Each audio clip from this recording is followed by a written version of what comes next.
We're live. What's the difference between spirituality and religion? This is actually a question that I get quite a lot. I've heard it a lot as a teacher, and I really do think it's a great question, and it's important to review it, I think, periodically, especially if your intention is to be free of religion.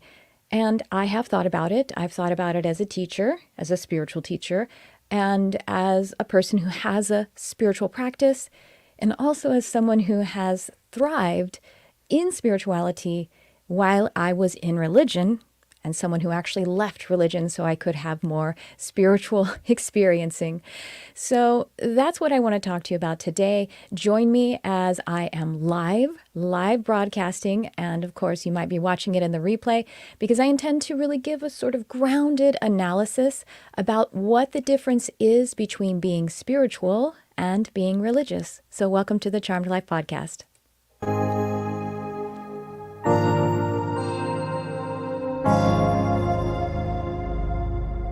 Hello and welcome to the Charmed Life podcast.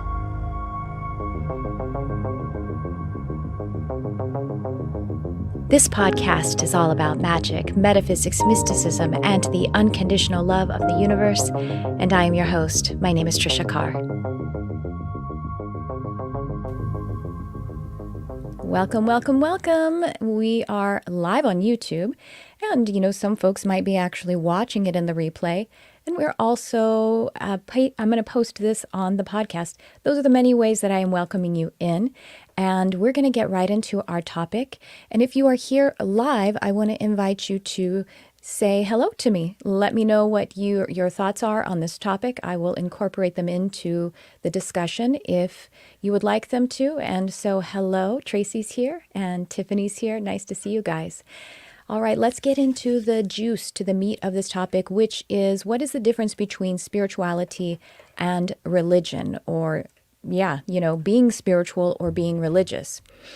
And I looked up the definition in the dictionary of religion, and I think this is a good cue. The dictionary is one thing, whatever, but sometimes it actually gives us a really good clue as to how we are all coming together on a certain word, as it is defining words. And the dictionary defines religion as the belief in and worship of a superhuman power or powers, especially a god or gods. And I find this to be pretty appropriate. Let's look at what that is. So religion, if we use this definition, and I think this is apt, is a belief and worship of a superhuman power or powers, especially God or gods. So here if you are a person who has a spiritual perspective, a spiritual practice that is non-religious, you might already be detecting what the distinctions are, but I'm going to go ahead and point these out. First of all, a belief. Now, believe it or not, beliefs are not necessary to be spiritual. They're not. In fact, I think spirituality helps us to review and to appoint and dismantle beliefs. That is one function of spirituality that actually helps us. I say appoint because I bring in beliefs because they support who I am. And then I might release what we call limiting beliefs. That's done in spirituality, is a tendency for people who are metaphysically or mystically minded and intending to have a spiritual practice. So first word there in this definition of religion is belief. Worship. Worship is a tricky one. It's honestly been a tricky one for me ever since I left religion, especially probably while I was in religion a little bit too, because worship has baked into it the abdicating oneself and lowering oneself to something else. And so that is something that religion gives us, is that there is something superhuman, meaning something greater than and outside of oneself, that one must lower themselves, make sure that they are contrite and beneath it, and give sovereignty over to something else. And that is what religion is presenting.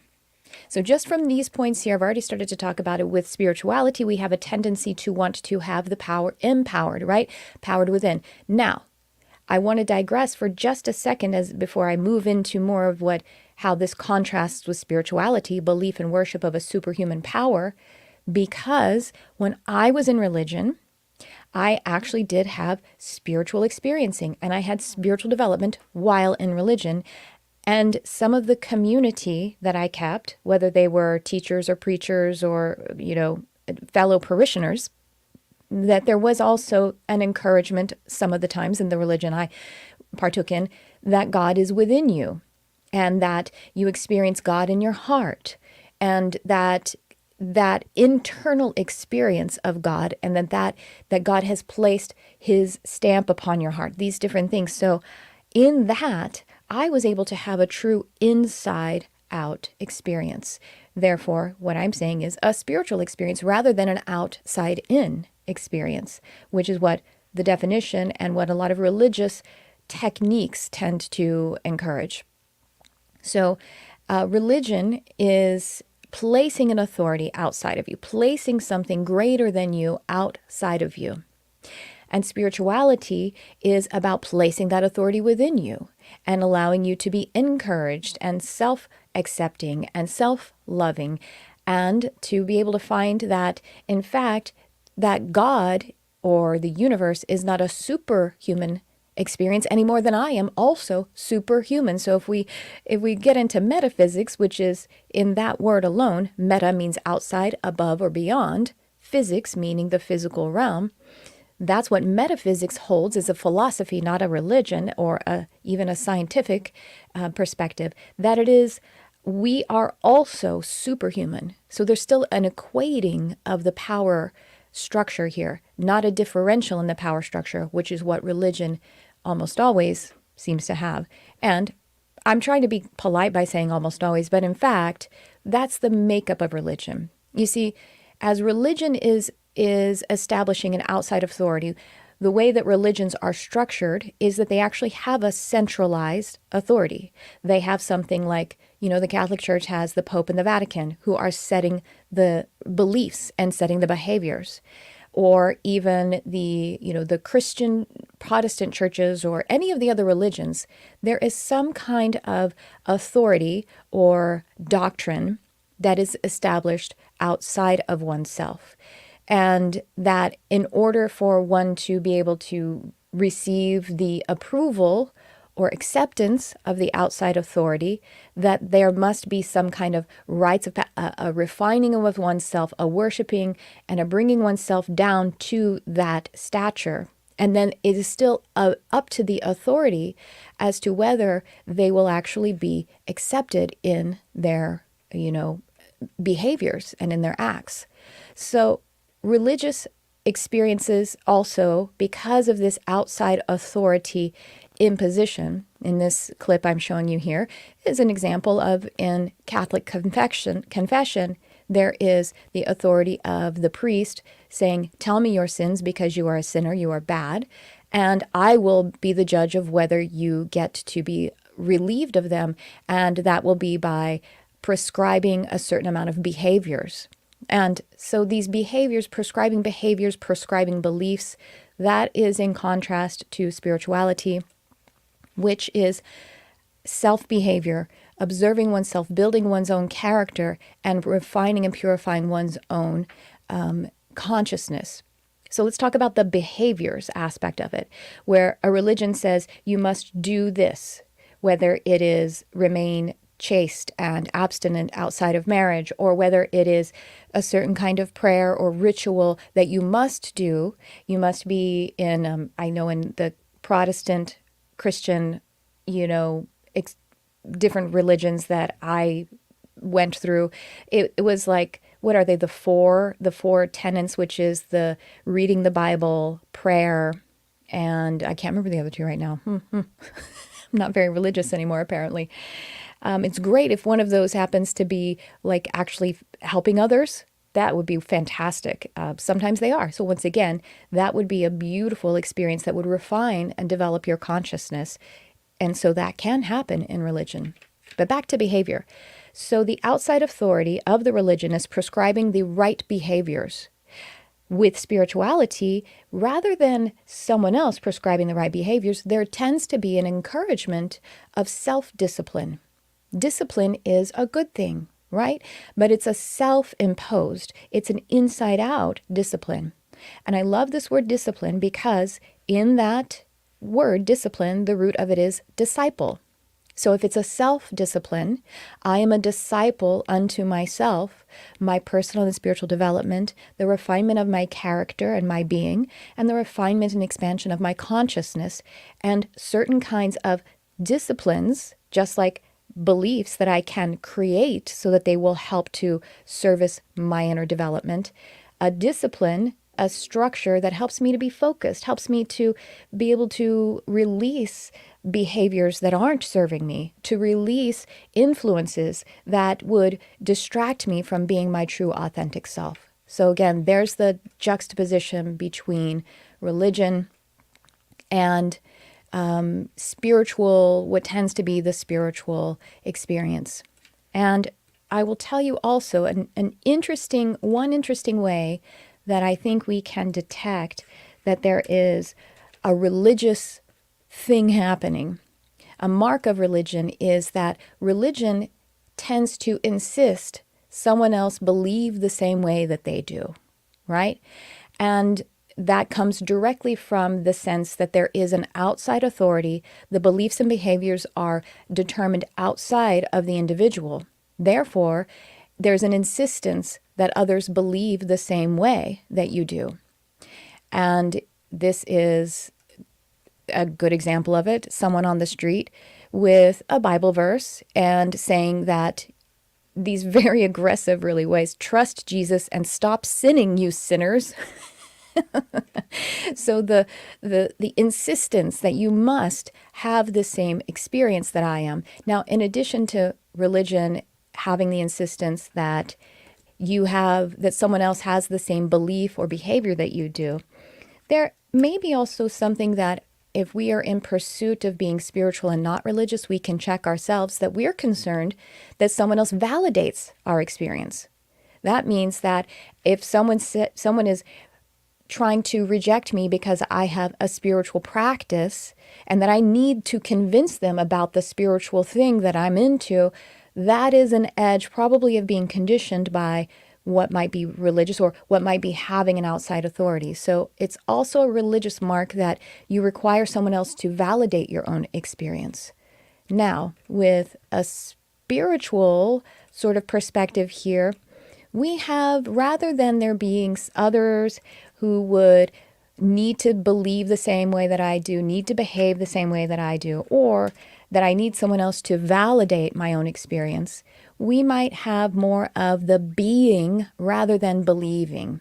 And it is a sovereign experience.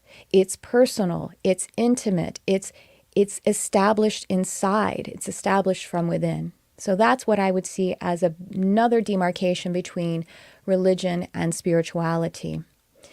And let's talk about that authority piece again, because a person who is needing, now, how do we balance that then? That's what I want to say. Thank you. I'm listening to Spirit at the same time. How do I want to say that?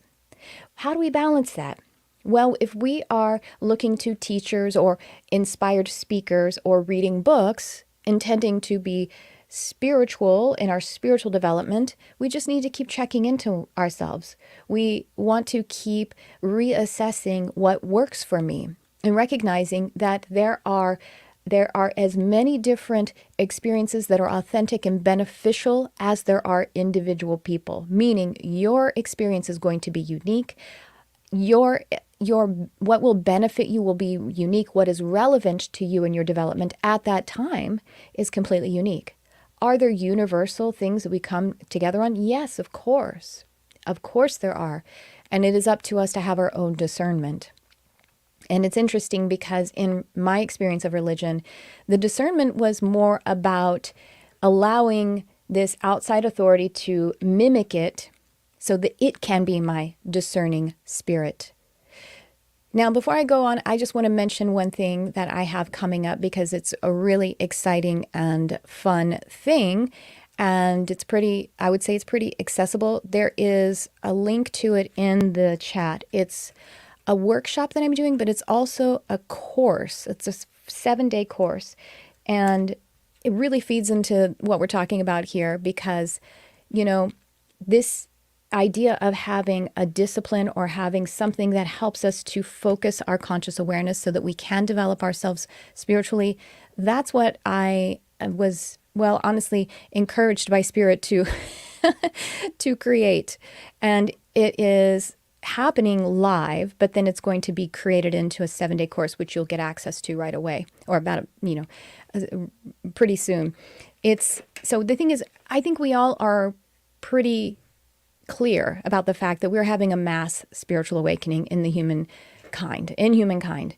And so the point of this, it's 7 days to spiritual self-guidance. So once again, placing our own guidance within ourselves and allowing ourselves to have some kind of self-discipline so that we can, in our busy lives and in the ways that we're being pulled into different, thoughts and distractions, that we can actually find our true home frequency. So it's called 7 Days to Spiritual Self-Guidance.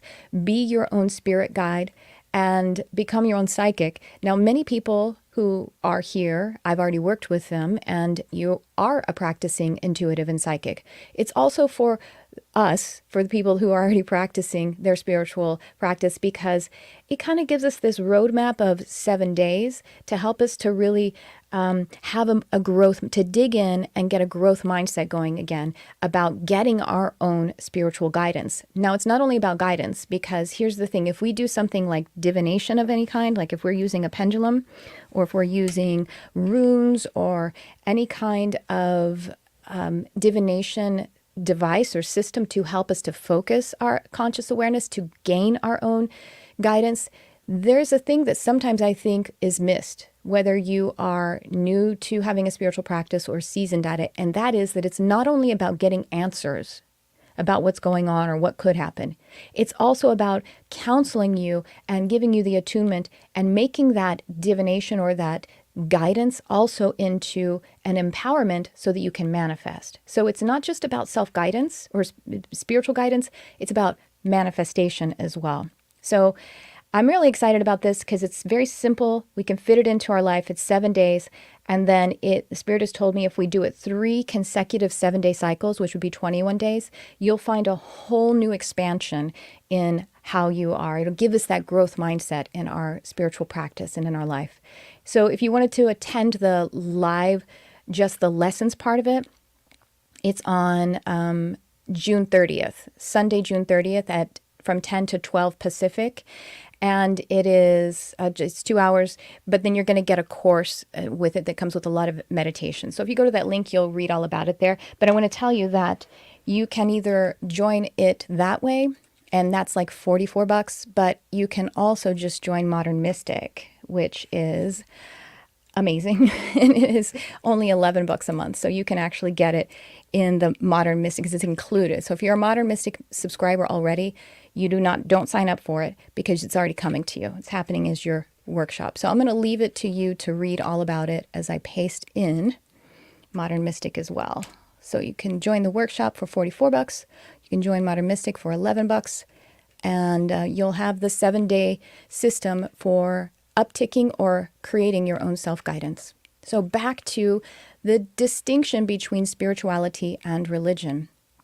As I said, religion has a centralized authority outside of the self, and that can lead to dogma. Dogma is something I think that we have to be looking out for, even if we are intending to be non-religious, because that kind of religious tendency of an outside authority is just basically how we were conditioned in this world to have, someone else has, when we're children, that's the message we get. Someone else has a better idea about what you should be doing. So the centralized outside authority is really keeping us from growing up. And spirituality is intending to help us to become our own master, if you will, our own authority.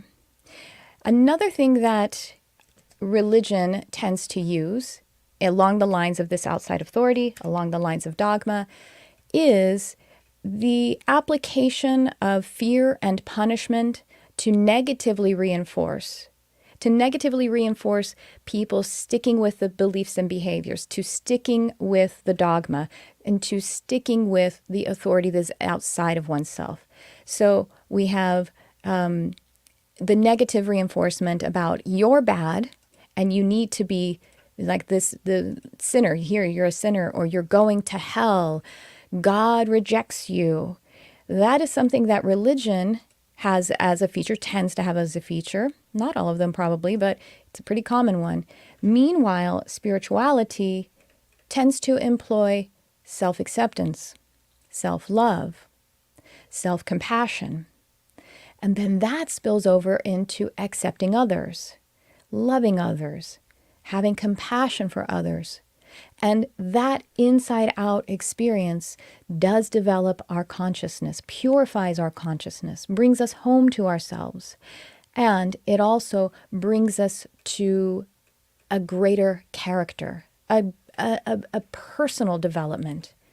I think we could all agree that if we love and accept one another, that is going to be the way that our character actually can develop. So what is the what does it look like? I want to share with you just a couple of people who I think are good examples of spiritual teachers who are doing it in the way that is not provoking a religious response. And, you may have heard me talk about this person. This is Daryl Anka. And he is, in this moment, channeling Bashar, which is an extraterrestrial entity. And the thing about that I find, oops, I didn't put him on the stage yet. Okay, here he is. That's Daryl Anka channeling Bashar, who's an extraterrestrial entity. So Daryl clearly has a special connection, and he has a special talent. And he's been channeling for, I think, 40 years or 50, I don't remember. He said it before. He's been on my podcast twice. The thing about it is that neither Daryl, when he's speaking, nor Bashar, when Bashar is speaking through Daryl, take anything away from those who are listening. In fact, you will find that if you listen to, if it works for you, it works for you. Again, I'm not trying to sell him in any way. I'm not trying to sell this teaching. But what you will hear is that Bashar, when Daryl is channeling Bashar, Bashar says right up front, thank you for this opportunity. We are here reflecting your higher mind. Basically telling you anything that is beneficial to you in this interaction is because it is already yours. So it's reinstilling the authority to the individual. And it isn't, taking it away from them. There are people that I can use as negative examples, and I'm not going to. But a person who is saying that they have a special connection and a special gift that no one else has, and that in that they are the only ones who have that access, and they're more special than you. Here's another person who I think, really gets, in my experience, in my opinion, gets it right, and in a way that is encouraging. And this is Esther Hicks, Abraham Hicks. You'll find that in her talks, when they are teaching, that it is again about you. It's about giving you empowerment. And even the stories that she'll tell about herself are self-deprecating or poking a little fun at herself. One of my favorite stories is one time she was telling how, there was this person who bumped it, crashed in her car a little bit, and she was very upset, and everybody else in the scene was pretty calm and just like, oh, let's try to take care of this. And she said, why aren't you more upset? She didn't literally say this, but she was pretending like she said, why aren't you more upset? This is what I teach, but it is not how I live. So making fun of herself and showing her human, frailties. So you'll find that the teachers who are really, I believe, in my estimate, really working in spirituality are always giving the power back to you. Perhaps they can share from their experience. Maybe they have something fantastical occurring. They have a portal to divine. They can channel. They are intuitive. However, they're here, like me, I'm here to let you know you have that too. And the beautiful thing about it is that sometimes I need help and I go to an intuitive, I go to a healer. I'm a hypnotherapist, I go to a hypnotherapist. That's what's beautiful about it, is that we do get to support one another. And so there are some people who are a little bit ways down the path than you are. Of course there are, because we're different. If no other reason, we're all different ages. People will be our elders, whether in years or in experience or just in the way that we fit together. And so finding that we might be able to help one another, receive teaching and inspiration from another. But what I always say is that a teacher actually doesn't really even teach. Well, I mean, I do a lot to teach. I do a lot of creation. But I mean, the teaching frequency isn't really about teaching. It's holding a space, a container of resonance for you to remember what your soul has already learned. That's the difference here. As opposed to some other, well, I have a negative experience. I mean, I have a negative example here because this person made it really obvious, and there is a Netflix documentary on it. So I'll go ahead and share this one. And this person is, yes, here we go. This person is from a documentary called, and I did a show about it, called Escaping the Twin Flames Universe. Not this woman, but in fact, the person who's about to show up on the screen. And this person started to, well, was very much, if you watch the documentary, this is an example of someone pretending like they're spiritual, creating an outside authority and a dogma, telling these people, then eventually started saying that I am Jesus. Jesus has been reborn as me, you know, the marks, but essentially trying to establish a higher authority. These two people, this couple also convinced a lot of people that they knew who they were supposed to be partnered with romantically, and that the individuals couldn't know themselves, that only they knew it. So there's a good example of that ain't lining up with something that is spiritual and not religious. So I think that's pretty much it. That's what I had to share with you on this. I'm going to look at your comments now and see what you think about this. And I'm also going to, if anybody wants to receive a reading, I have my tools here, and we'll see how it resonates with you. And let me see what we've got. Hi, Linda. So nice to see you. So again, if you are listening on a replay, I'm checking out the chat, those who are here present. And yeah. Oh, looks like, oh, I see. Is it on YouTube? Oh, it is on YouTube. Good, good, good. So yeah, if anybody wants me to check in about something in the meantime, okay, Dee, great. Dee, what I'd like for you to do is go ahead and give us a little something to hook into. Give me something to hook into. Tell me something you would like some guidance on. Here's another mark of how spirituality is about you, because you're such a vast, intricate, nuanced universe of energy that when we start a reading, we like for you to actually contribute to it, to give direction to it, to invest in it even by saying, here's something that I would like some support on or some insight about.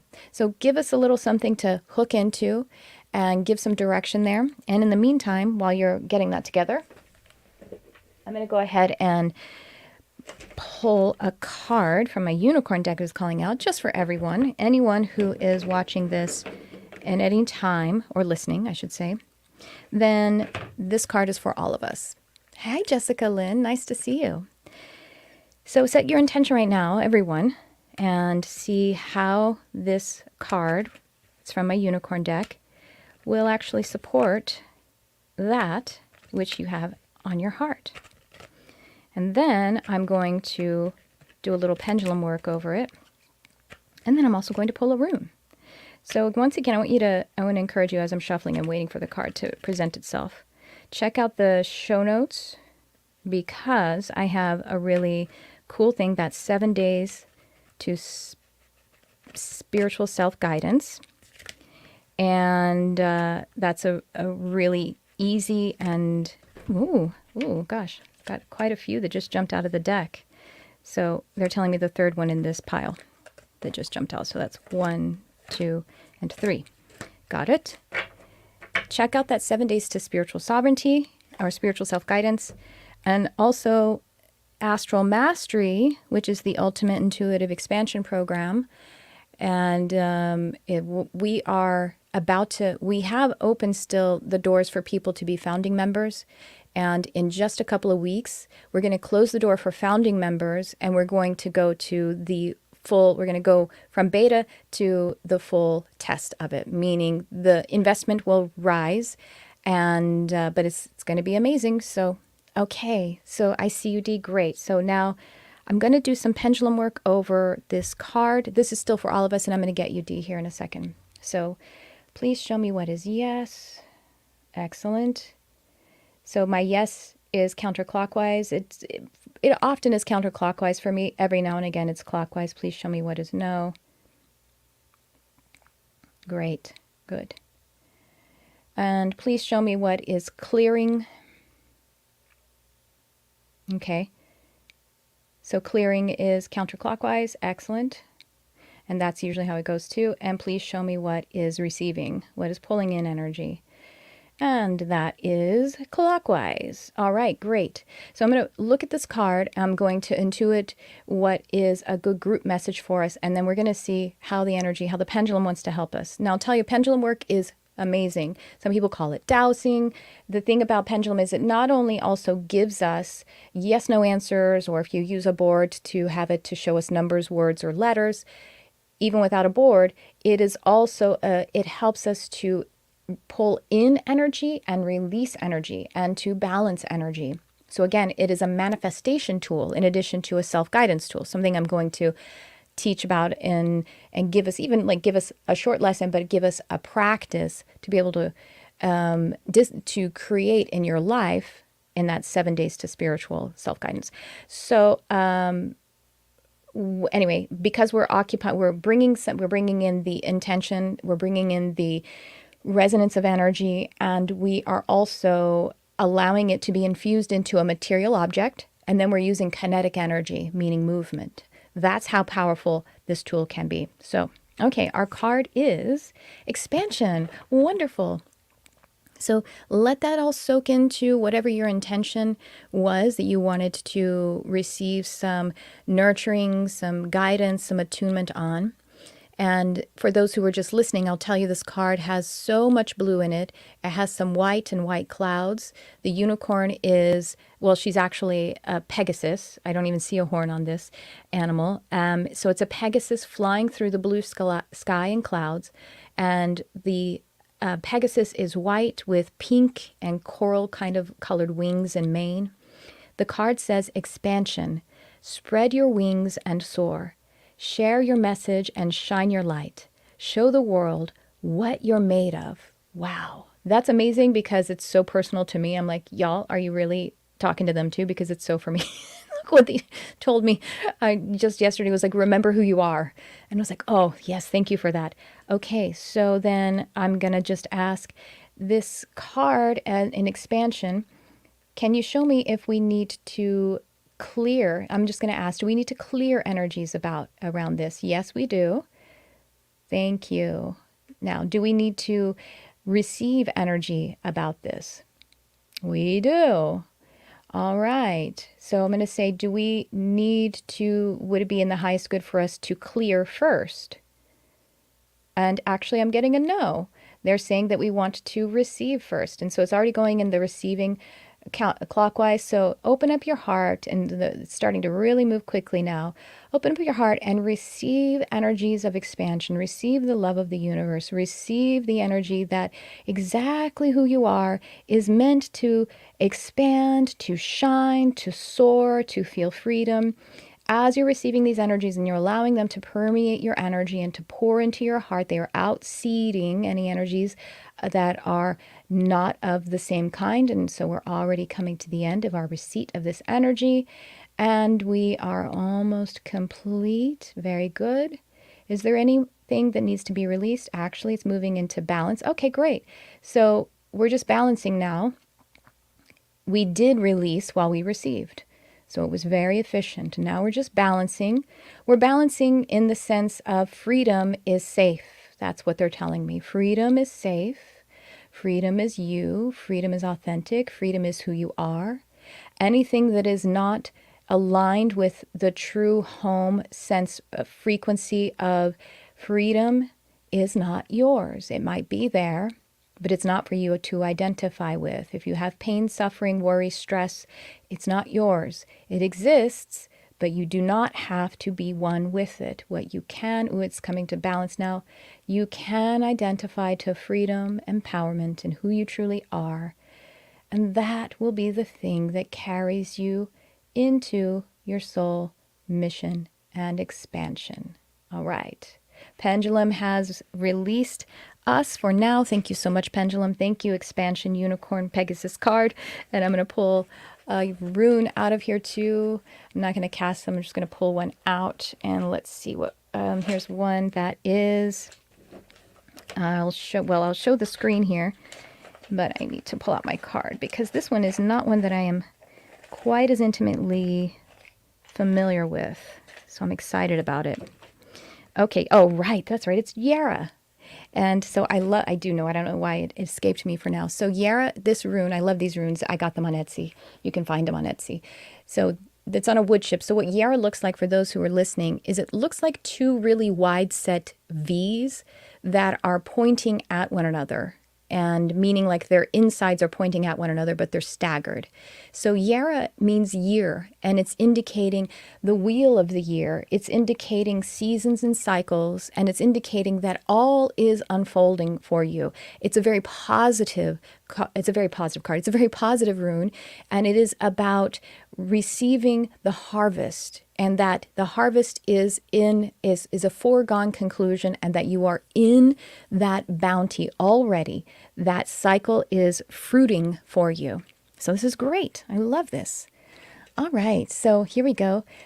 Dee would like guidance on navigating grief, please. Well, Dee, I would love to hear how you felt after we just did that ritual, because we did work in the heart energy very much. And I'm so sorry that you're experiencing grief. And so you would like some guidance. And who is here? Okay, so we have Raphael here for you. And Raphael would like to let Dee know, D for darling child, D for she who feels so deeply, that the grief process is something that is a medicine for humans. It is a difficult process. It is something that is deep and profound, and that you are a strong being, that you are able to allow your alchemical heart to move through this. And please do know that you are being held. If you can imagine right now that you can receive a hug, you can receive a nurturing embrace and a holding of your hands, and to see you with pride, to see you in support, to take a piece of this burden away from you, this burden of grief, or to hold it with you. And as you're moving through this grief, again, assuring, just as the rune that was pulled through Yara, that this process is leading to a harvest. Even in grief, we are expanding, we are evolving. And that they just want to let you know that they are so proud of you, that you are maintaining. And some of the days when we're in grief, we're not normal in the sense of what the rest of the world has going on. If you have to go to work and you are not normal, it's because something that you are in is an abnormal experience, and your response to it is normal. Your response to an experience of loss is that I feel grief. That will be my authentic presentation. That is normal for you. The container of the experience you're in, the season, is the thing that is out of typical experiencing. So it is perfectly normal to behave abnormally in another context, because you are in a cycle that is something that is anomalous and it is challenging. And reminding you also that you have full permission to be fully with this process, and that every person on this planet does experience it. Sometimes we feel very vulnerable when we're in a deep stage of grief, because we feel like we're broken, we feel like we're weak, we feel the pressure to, not have our experience or our feelings. But in fact, allow others to hold space and have compassion for you, because they've been through it too. They really have. And others really can have their compassion expanded by you allowing them to support you. And I hope that I feel like some of the stuff you're like, yeah, I'm doing that. And some of the stuff you're like, okay, thank you for the reminder. And some of the other stuff, it is deepening what you have already been doing. And I just am transmitting this to you so that you can just be with your heart, love your heart, because the heart is what is attuning you to the way things are continuing. The reason loss, I think, is so painful, and of course you haven't shared what your loss is, if we're talking, that's what grief is usually about, it's about a loss, that it is, a loss is not a true experience, because we of course know that anything that is truly for us, that love, cannot go away. It's an adjustment to how things are continuing, how love is continuing, and it's valid. It's valid to miss the old ways. It's valid to want the love, that how it was established, to still be in that same configuration. But it's okay to allow yourself to be in the adjustment period of it, and that's the medicine that grief is. I hope that's helpful. And maybe that's helpful for any and all of us. So, okay, Jessica Lynn says, have been feeling apathetic and would like some insight if possible. Okay. Well, you know what? It's interesting. It feels like a self-protection. It feels like, as you share that, it's that you need a little bit of a rest, that perhaps emotionally you're a little exhausted. I feel like, Jessica Lynn, that they're showing me that you actually are highly empathic in your configuration, and that maybe you need to stop. What's happening here is just that you are retiring from feeling on behalf of other people, because it isn't really helping anyone. And that can be, it seems like it's possibly people that you know, and also strangers, being affected by what is going on in this world. And so if you can reframe it, that it's not really apathy, it's about coming into more of a sensitive sovereignty, in the sense that your sensitivity is a superpower and it's meant to be a healing power. And if it is feeling, when it is feeling as though it is draining, then it's just not working in the right way. It's driving on the wrong side of the road. So give yourself grace and know that who you are and your intention is loving and compassionate and caring. And that baseline frequency is always going to be carrying you through. So the fact that you are wondering or labeling yourself as apathetic means that you're not apathetic, because a truly apathetic person can't feel like there's a distinction between who they are and what they're experiencing and something else, empathetic or sympathetic. It's like a sociopath can't feel that they care or don't care. You know what I mean? Like they just don't have it. And so the very fact that you are saying I don't want to be apathetic means that you're not really apathetic. There's a baseline frequency of sympathy and empathy and compassion that is actually there. And you might be in some healing period of turning off some of the ways that the empathic sensibilities are not working, are not functioning properly. And it just feels a little bit different right now. You need a little bit of a rest, and that's okay. And I'm seeing time in nature, just being with nature. There's no judgment in nature. There's only healing and being and joy and expression and soothing and nurturing, and taking some nice non-competitive body movement types of walks, and just celebrating being in nature. Cycles. We got another cycles card. Wow, we're all about cycles today. And it's for those of you who are listening, I am looking at a unicorn card that has all kinds of purple, violet, white, silvery kinds of colors, a couple of little butterflies, the 3 butterflies actually. The unicorn has white and purple colors. The moon is behind the unicorn, and it says cycles. Everything has its right time. Honor the cycles of your body. Tune into the moon's magic. So I hope that helps, Jessica Lynn. I'm going to take a sip of water. Pardon my noise. And let's see, what else do we have here? Linda says, would Spirit maybe have a tip on why my intuitive long distance seems disconnected? My intuitive long distance. Oh, I tried to dial, but no answer. Are you being a metaphor? Is this metaphoric that you, like your intuitive connection is, or are you talking about something literal in the sense that you have someone that you call, like an intuitive that you call online? So I'm going to ask you then, see if you want to give me clarification, but I'll try to move on even without it. And let's see. Tell me about. Okay, so the opportunity here, no matter whether you're talking literally or metaphorically, is that is the placing the sovereignty from within, that you don't need to outreach in order to have an intuitive connection. The clue about intuitive and how it works is that it's in you. It's in you. That's funny. I've never said that before. They've never said that to me before. So put down the phone, whether that's literally or metaphorically, and then just be with yourself and listen to the still small voice, the quiet voice. And what if you knew? Ask that question. Whatever it is that you would like insight on, what if you already knew? That's what.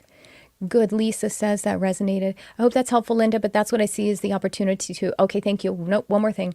They're saying, for example, if you do want to use things like some divination, some cards, or, I like pendulum and runes or something like that, do it for fun.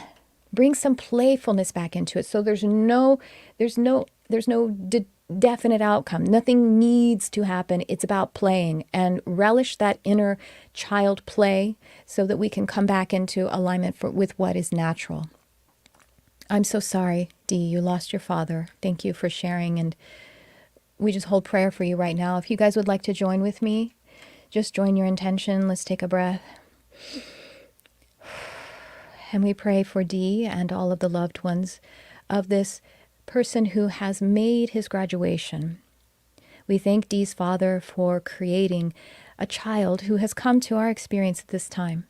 And we are grateful for the love that this family has created, for as it is delivered in the universe, we all benefit by it.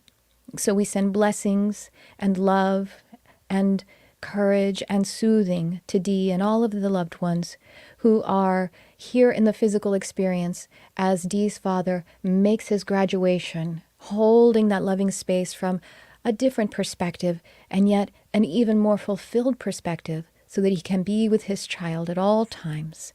Blessings on your journey, and soothing and love and compassion and grace and mercy for the heart of Dee, who is grieving this time, who is accepting the transition from one state to another in her relationship with her father.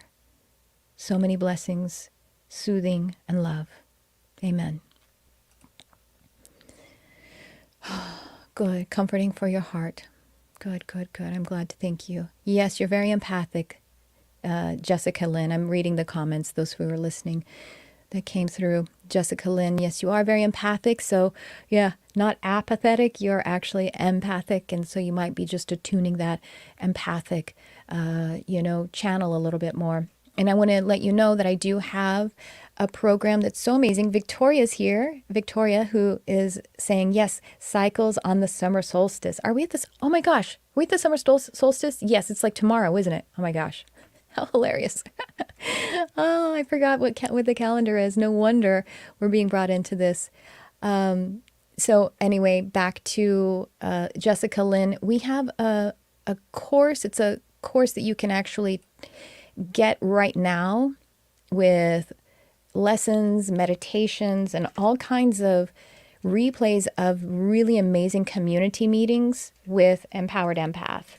And Victoria is one of the Empowered Empaths, and we're actually meeting. We meet every month on a Tuesday usually, and it's actually coming up this Tuesday. So I put it right there. I think it might be in the description as well, but you can just find it at my website under courses, and it's just my website, trishacarcharm.com/empath. And Holly says, empath overload causing apathy. I resonate with that. Yeah. Sometimes the sponge is full, right? The sponge can't take any more water. That's how it is. Michelle says, hello from Calgary, Alberta, Canada. Wow, welcome. Thank you for being here. And then Dee says, thank you. All right. Lori P says, today, now. Amen. All right. Oh, thank you, Victoria. Highly recommends. I highly recommend Victoria, too. So check out Victoria's work. She is a medium and an energy healer and an empowered empath. So, okay, I think that is going to close out our session. Thank you, those who came. And, if you didn't hear the beginning of it, we went through what the difference is between religion and spirituality. And I think we covered the topic pretty well and looked over some examples of all the different things.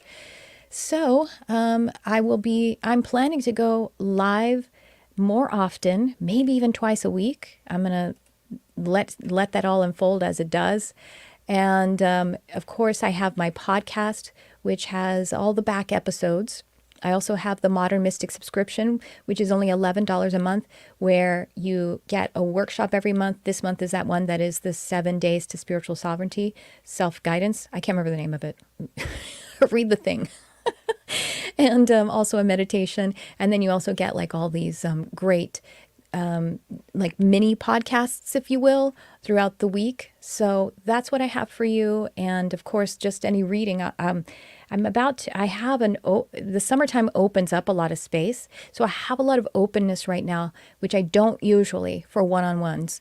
So if you wanted to have a single session of channeling and mediumship, check it out on my website under one-on-one sessions. And I also do have a space for the more extended mentoring and coaching. And those are usually 3 to 4 months, depending on the schedule that we go for. So check that out on my website. And you can always just comment below and let me know. Or if you're listening to the podcast, just reach out to me and you can book a discovery call or you can book a session. So yeah. Lots of ways that we could connect. So that's what I have for you today. Be sure to subscribe to the podcast or the YouTube channel so that you can know when I'm going to be doing this kind of stuff. And thanks for tuning in. I love you, whoever you are.